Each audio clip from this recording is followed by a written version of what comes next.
How do you tell someone they're separate from their thoughts, yet they're not? How do you tell someone they're not their name, yet they are? How do you tell someone whoever they think they are, they're not, yet they are if they think they are?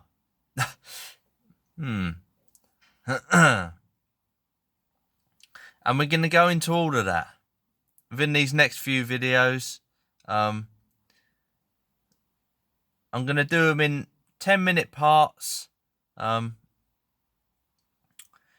they'll follow on, when I wrap one video up, it'll follow into the next. And it's going to be all about enlightenment, meditation, spirituality, spiritual, whatever you want to call it. What does it all mean? Ultimately, an understanding of the human being, which is what we are. Aren't we? So, look, if you make the claim, I'm enlightened, or if you refer to somebody else as being an enlightened person or an enlightened being, again, what that actually means is, enlightenment means whatever you think it means, Basically, whatever you think enlightenment is, that's what enlightenment is. Now, me personally, I've read a handful of books, maybe 4 or 5 books on the topic of enlightenment, spiritual enlightenment. In terms of hours, I've listened to a considerable amount of hours and watched a considerable amount of hours, should I say, on the topic of spiritual enlightenment. And to me, what I've come to see is ultimately someone who is spiritual, what it means is ultimately someone who is very self-aware, aware of their thoughts, their reactions, their inner workings, their emotions. What I've also realised is there's almost like spiritual authorities, I suppose you might say, a spiritual authority figure, spiritual teachers who people look up to.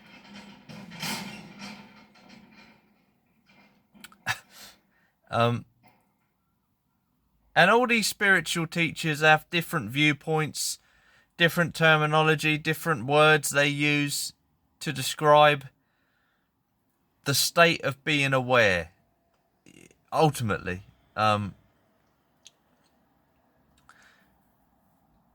Discovering the true you, your inner self, who you truly are at the deeper level. Not just who you think you are or the name on your birth certificate, the name on your driver's license. Who you truly are, all of that is involved, is at the core of spirituality as well, I suppose you might say. Some teachers, again, they'll have different viewpoints. Some teachers might refer to you as being the witness, and that's who you truly are. Some teachers might suggest there is no you, there is no self. You are no self. That's who you truly are. What does that mean? Again, enlightenment, it just all comes down to what you think it is, or what you think it is. That's what enlightenment is. The word enlightenment. That's what the word enlightenment means. It means whatever you think it means. So, look, let's get into this. Aside from your name, the name on your bank card, again, the name on your birth certificate, who are you? I think you'll agree with me. I think most people would agree that we identify ourselves with our body, how fat we are, how skinny we are, our hairstyle, our tattoos, how muscly we are or lack of muscle. we identify ourselves with our body, you know. But the thing is this, we are not our body, you know, and I am not my body. You understand that? I mean, what I mean by that is this. If you was to be in some kind of serious accident, a car accident, or some kind of serious accident, and I'm sorry if this touches on anything personal for people, by the way. I'm just using it as an example, but if you were in some kind of serious accident, providing you get quick, proper medical attention, you might lose a leg, but you're still you. Me. You know, my name's Ricky, as you know, if you've watched any of my other videos. My name's Ricky. Me, Ricky, if I lose a leg and I get proper medical attention, proper medical attention, I'm still Ricky with one leg. Ricky with one leg. In the same way, if I lose an arm, I'm still Ricky, but I'm Ricky with one arm, you know? You following me on that? I'm not trying to be clever. This is very important to me, all this stuff. It fascinates me. You can see all this within yourself as well. This isn't just some theory of mine. To me, this is the truth. See it for yourself. So look, yeah, if I lose a body part, I'm still me minus a body part.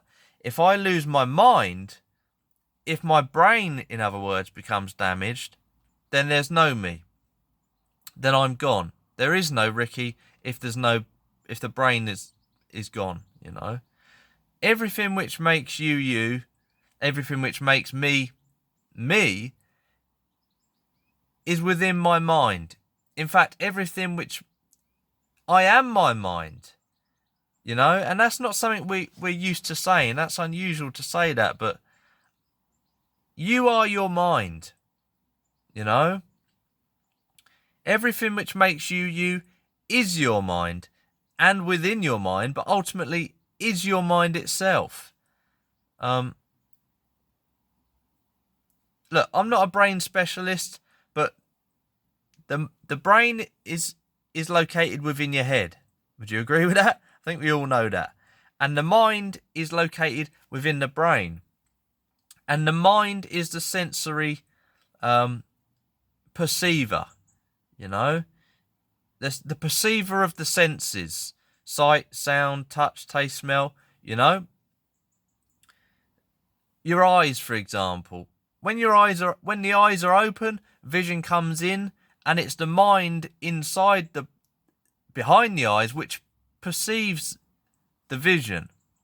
You understand? If there was no mind inside, behind the eyes, so to speak, the vision would come in and there'll be nothing there to perceive that vision.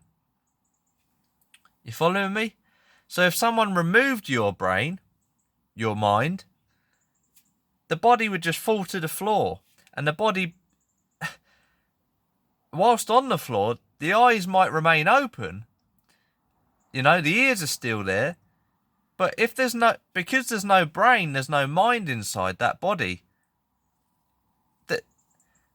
there's no perceiver of the vision, of sound.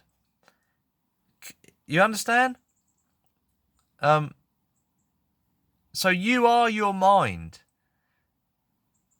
Without the mind, without a brain, the body is just a corpse. Ultimately.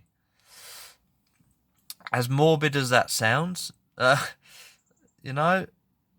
Anyway, I think we're coming up to the 10-minute mark, so we'll start to wrap things up now. I'll carry on with this next time. It will carry on. But yeah, this might be some deep stuff if you've never gone into this sort of stuff before. But ultimately, to me, this is the most important understanding you could ever have. The understanding of the human being. Yeah. All the best. Take care. All the best.